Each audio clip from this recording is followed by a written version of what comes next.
إن الحمد لله والصلاة والسلام على من لا نبي بعده وعلى آله وصحبه أجمعين أما بعد শুকরিয়া আল্লাহ সুবহানাহু ওয়া তাআলার দরবারে আল্লাহ তাআলা আমাদেরকে পবিত্র মাহে রমজান মাস আগত এই উপলক্ষে গ্রামবাসী একত্রিত হয়ে মাহে রমজান মাসকে স্বাগত জানানোর জন্য এক জায়গায় হয়েছে আলহামদুলিল্লাহ।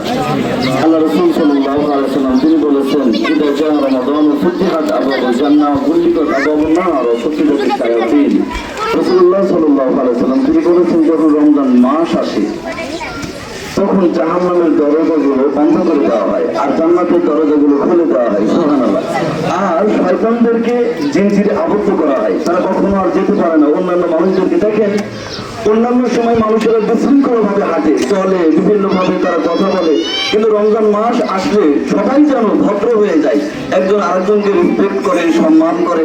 তো আমি শ্যামপুর গ্রামবাসীর সব শ্রেণী মানুষদেরকে আমি অনুরোধ জানাবো, আল্লাহ তাআলা কোরআনে বলেছেন ফামান শাহিদা মিনকুম শাহরা ফালাসুমহু, যারা পবিত্র মাহে রমজান মাস পেল সে যেন অবশ্যই রোজা থাকে। আর যারা অসুস্থ রয়েছেন সে কথাও আল্লাহ কোরআনে বলেছেন তুমি অসুস্থ রোজা রাখতে পারছো না, আপত্তি নাই, যদি একটা ভাঙো তাহলে পরের মাসে গিয়ে একটা আদায় করবে, যদি তুমি দুটো ভাঙো পরের মাসে গিয়ে তুমি দুটো আদায় করবে। পুরো মাস যদি তুমি অসুস্থ থাকো তাহলে পরের বছরে, অর্থাৎ তোমাকে 1 বছর সময় দেওয়া হয়েছে, তুমি একটা করে পুরো রোজাগুলোকে তুমি আদায় করে নেবে। সুবহানাল্লাহ। ইসলাম আসলে সহজ করা হয়েছে ভাইরা, আমরা বড় কঠিন করে ফেলেছি। ইসলাম আমাদের জন্য, সবার মুসলিমদের জন্য ইসলামকে সহজ করেছে।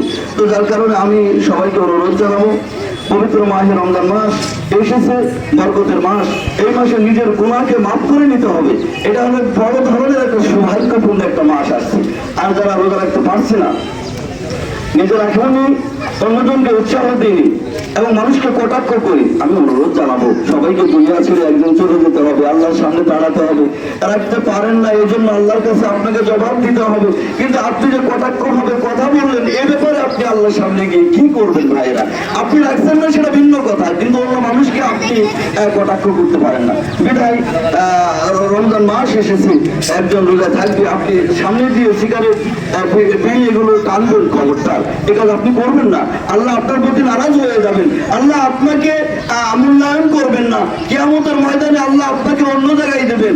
ওমান আরাদা আন যিকরি ফাইন্না লাহু মাঈশাতান দানকা ওয়া নাহশুরুহু ইয়াওমাল কিয়ামাতি আমা।